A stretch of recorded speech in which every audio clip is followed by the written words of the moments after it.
മോഹൻലാലിൻ്റെ ജനപ്രീതി വിസ്മയിപ്പിക്കുന്ന ഒന്നാണ്. അടുത്തിടെ പരാജയങ്ങൾ നേരിട്ടെങ്കിലും ഒറ്റ ചിത്രത്തിലൂടെ മോഹൻലാൽ കേരള ബോക്സ് ഓഫീസിൽ അങ്ങേയറ്റം ഉയരത്തിൽ എത്തിയിരിക്കുകയാണ്.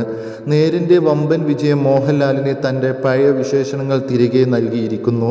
എന്നാൽ മലയാളത്തിൻ്റെ ബോക്സ് ഓഫീസ് കളക്ഷൻ റെക്കോർഡ് പട്ടികയിൽ പ്രധാനപ്പെട്ട 3 എണ്ണത്തിൽ നിലവിൽ മൂന്നാമനാണ് മോഹൻലാൽ. ബോക്സ് ഓഫീസ് റെക്കോർഡിൽ ആഗോള കളക്ഷനാണ് പ്രധാന സ്ഥാനം. അതിൽ മലയാളത്തിൽ ഒന്നാമത് 2018 ആഗോളതലത്തിൽ 2018 ആകെ 200 കോടി രൂപയിൽ അധികം നേടിയിട്ടുണ്ട് എന്നാണ് box office report. Tovino Thomas അടക്കമുള്ള യുവതാരങ്ങൾ വേഷമിട്ട 2018-23 എത്തിയതോടെ മോഹൻലാൽ രണ്ടാമനായത്.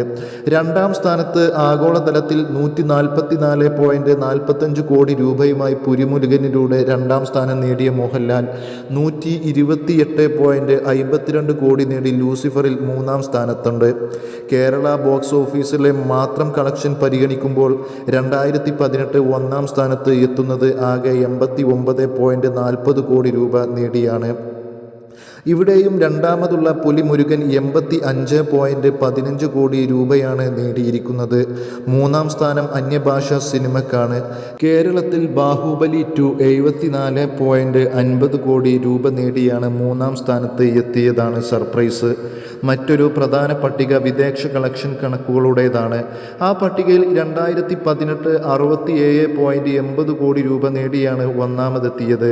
മോഹൻലാലിൻ്റെ ലൂസിഫർ ആകെ 50.20 കോടി രൂപ നേടി രണ്ടാം സ്ഥാനത്ത് എത്തിയിട്ടുണ്ടായിരുന്നു. ഇവിടെ മോഹൻലാലിൻ്റെ പുലിമുരുകൻ 38.50 കോടി രൂപ നേടിയപ്പോൾ മൂന്നാമതായി.